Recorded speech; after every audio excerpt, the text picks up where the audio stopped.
24 na pamahiin sa mga graduating students. Una, iwas sa outing o biglaang lakad. Mas mataas ang panganib ng aksidente kapag gala ng gala bago ang graduation. Pangalawa, huwag magsuot ng tuga ng maaga. Maaaring magdulot umano ito ng malas o hindi pagtuloy ng pagtatapos. Pangatlo, iwas muna sa pagpapagupit kasama sa nawawala ang swerte o talino kapag nagpagupit bago graduate. Pang-apat, huwag magpa-picture ng tatlo lang. Pinaniniwalaang ang isa sa tatlo ay maaaring hindi matuloy sa graduation o malalagay sa panganib. Panglima, iwasang mag-overnight sa labas. Bukod sa panganib sa daan, pinaniniwalaang lapitin ng aksidente ang mga magtatapos na kaya mas mabuting manatili sa loob ng bahay.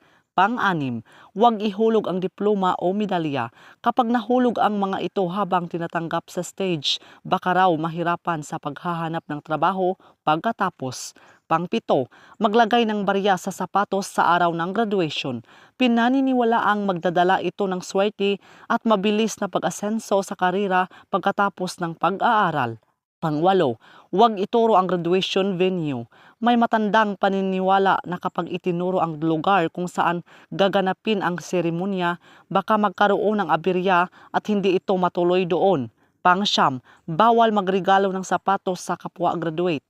Sinasabing lalayo ang swerte o magkakahiwalay ang landas ng magkakaibigan nang hindi maganda ang kinahinatnan.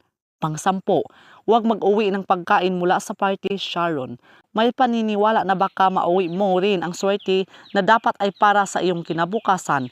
Pang-11, iwasang tumingin sa salamin ng nakatuga. Sinasabing baka mausog ang sarili at magkaroon ng hindi inaasahang hadlang sa mismong araw ng marcha. Pang-12, huwag mag-shave para sa mga lalaki. Katulad ng pagpapagupit, ang pag-shave ng balbas o bigote ay pinaniniwala ang nag-aalis ng talas ng isip bago ang board exam o graduation. Pang-13, magsuot ng bagong damit sa ilalim ng tuga. Simbolo ito ng bagong simula at pag-asa para sa buhay pagkatapos ng kolehiyo. Pang-14, iwasang mag-celebrate ng bongga bago ang graduation. Mas mabuting gawin ang malaking selebrasyon pagkatapos na makuha ang diploma para hindi maudlot ang swerte. Pang-15, huwag lilingon kapag tinawag ang pangalan sa stage. Dapat ay diretso lang ang tingin sa hinaharap. Ang paglingon sa likod ay baka maging sanhi ng pagkaantala ng iyong pag-asenso. Pang-16, lagyan ng asin ang bulsa. Ang asin ay tradisyonal na pantaboy ng malas at proteksyon laban sa mga aksidente habang papalapit ang araw ng pagtatapos. Pang-17, huwag magpapahiram ng ballpen na ginamit sa final exams. Sinasabing ang swerte ng iyong talino ay maaaring sumama sa taong humiram nito. Pang-18, mag-alay ng itlog sa simbahan o kumbento. Ginagawa ito para hilingin na maging maayos ang panahon, hindi umulan sa araw ng graduation ceremony. Pang-19, iwasan ang pakikipag-away o pagtatanim ng sama ng loob. Ang negatibong enerhiya ay pinaniniwalaang humahatak ng malas ng iyong magiging karir. 20, ipatong ang diploma sa ibabaw ng Biblia pag-uwi. Ginagawa ito ng bilang pasasalamat at para basbasan ang iyong susunod na paglalakbay sa paghahanap ng trabaho. 21, huwag magsukat ng singsing sa araw ng graduation. Sinasabing baka maikulong nito ang iyong swerte at mahirapan kang makahanap ng mga bagong oportunidad. 22, iwasang kumain ng malansang isda sa umaga ng graduation.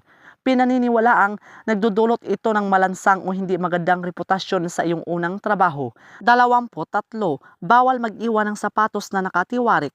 Dapat ay laging maayos ang pagkakalagay ng sapatos bago umalis ng bahay para maging diretso at hindi mabalik ko ang iyong career path. 24, huwag munang mag-post ng litrato ng diploma online hanggat hindi pa nakukuha ang physical copy para maiwasan ang usog o inggit na maaaring magdulot ng aberya sa iyong dokumento.